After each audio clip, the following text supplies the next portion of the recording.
Ang pag-uusapan natin ngayon ay kung bakit palaging umiiyak ang mga babae sa Raffy Tulfo in action.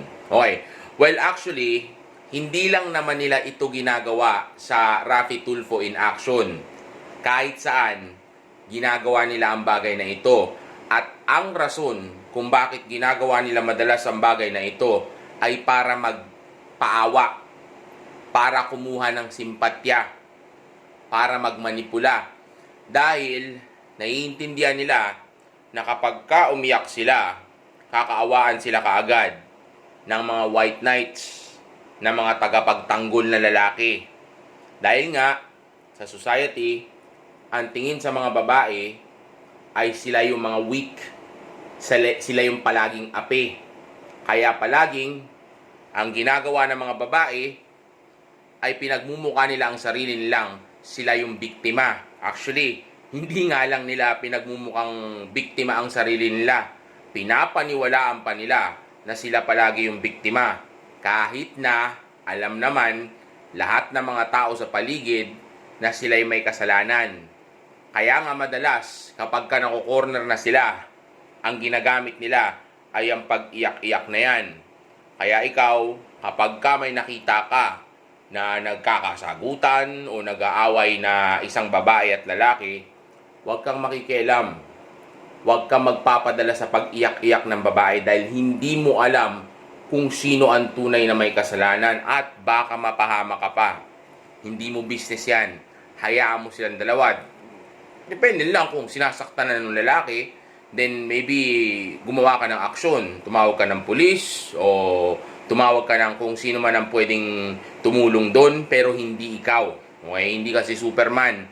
Yang katawan mo, jelly lang yan. Pag yan nasaksak o kaya nabaril, tigok ka. Sipin mo, namatay ka nang dahil lang sa isang babae na hindi mo naman nasi-sex, hindi mo naman syota, hindi mo naman napapakinabangan.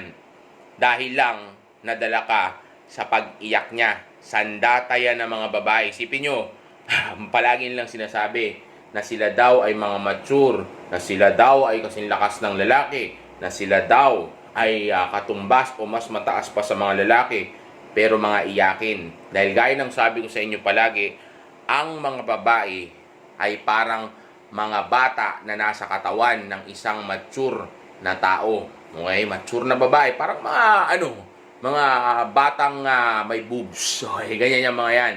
Mga isip bata. Kaya tingnan nyo yung mga umaatake sa akin sa internet. Isip bata, tatawagin ako maliit yung ganito, maliit yung titi ko. Nakala mo, nakita nila, di ba? Tawagin akong pangit, tatawagin akong kung ano-ano mga salita. Nakala mo, ang babango ng mga ano nila, mga pepe nila, di ba? Akala mo, mga perpekto sila. Yung iba nga doon sa mga yon, ang tataba pa. Kaya nga sila nagngangawa, kasi nga nasaktan sila. Dahil nga gaya na sabi ko sa inyo, mga emotional yung mga yan, di ba? Kaya nga, kahit na gaano pa katalino ang babae, kapag ka nag-emosyonal na sila, bumabagsak ang intelligence level nila, naboboba na. Okay? Well, di ko naman sila minamaliit, pero yun yung weakness nila, yung emosyon nila, at yun din yung ginagamit nila para tayo yung magmukhang masama, tayo yung magmukhang demonyo, sila yung magmukhang biktima. Tandaan nyo, gaya ng palagi ko sinasabi sa inyo, ang mga babae ay manipulator by nature. Mamanipulahin at mamanipulahin yan palagi ang sitwasyon para sa kanya pumabor ito.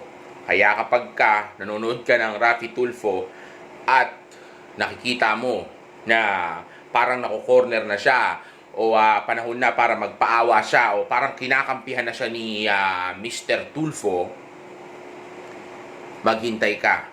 Maniwala ka sa akin, iiyak yan. Iiyak at iiyak yan. Walang show ni Tulfo, ni Raffy Tulfo, na hindi umiyak ang isang babae kapag kailangan niya nang gawin ito. Dahil yan ang sandata niya. Pag-iyak, dahil alam niyang kakaawaan siya. Dahil ang tingin sa kanya ng society, anghel. Society ang may kasalanan sa totoo lang. Kung hindi naman tayo magre-react sa pag-iyak-iyak niyan, magmumukha lang siyang tanga doon. Isipin nyo, isang babae nagngangawa pero walang pakialam ang sambayanan.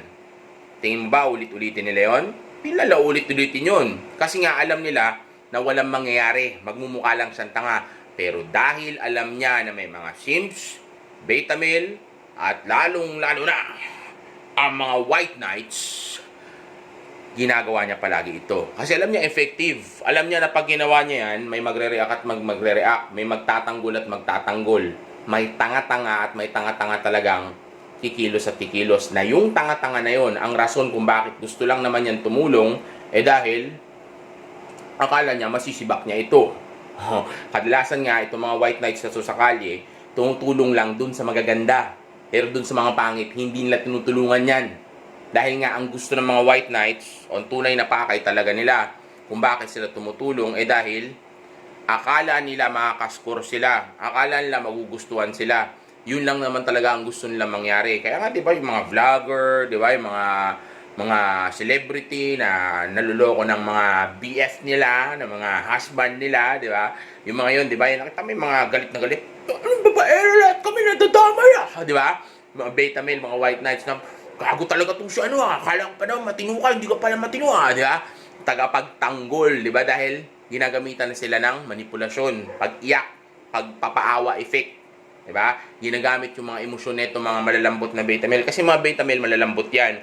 Dahil yung mga beta male, kung talagang matitigas yan o kontrolado nila yung emosyon nila, bakit nung napitik ko yung mga emosyon nila, nanggagalaiti sila sa galit, di ba? Mga malalambot pa sa pururot yung mga animal na yan. Maniwala kayo sa akin. Sa totoo lang, yung mga beta male, white knights, saka ano na yan, mga simps na yan, yung mga ulupong na yan yung mga danger sa society. Delikado yan. Delikado yung mga yan. Yan yung mga nang-rape. Yan yung mga, mga nagiging kriminal. Yan yung mga suki ng porn site. Yan yung mga yon. Yan yung mga yan.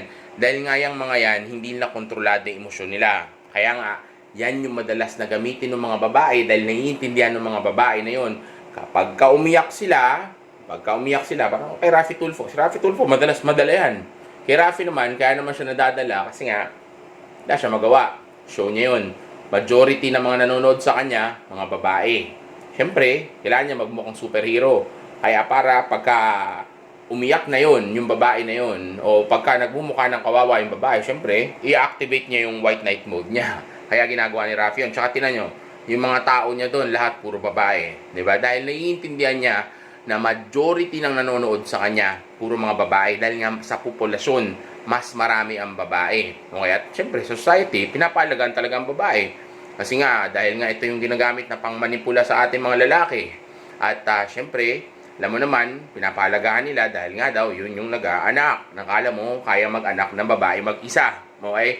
So again, pag may nakita kang babae umiiyak, huwag kang na makailam. O kung ikaw naman yung kasagutan ng babae, o sa'yo ginagamit yung pag-iyak na yon, kumbaga ikaw yung ginagamitan niya nung special weapon niya na yun. Pag ginanong ka niya, G, ang dapat mong gawin, sabihin mo kaagad tong salita na to na huwag kang magpaawa, huwag kang mag-iyak-iyakan dyan.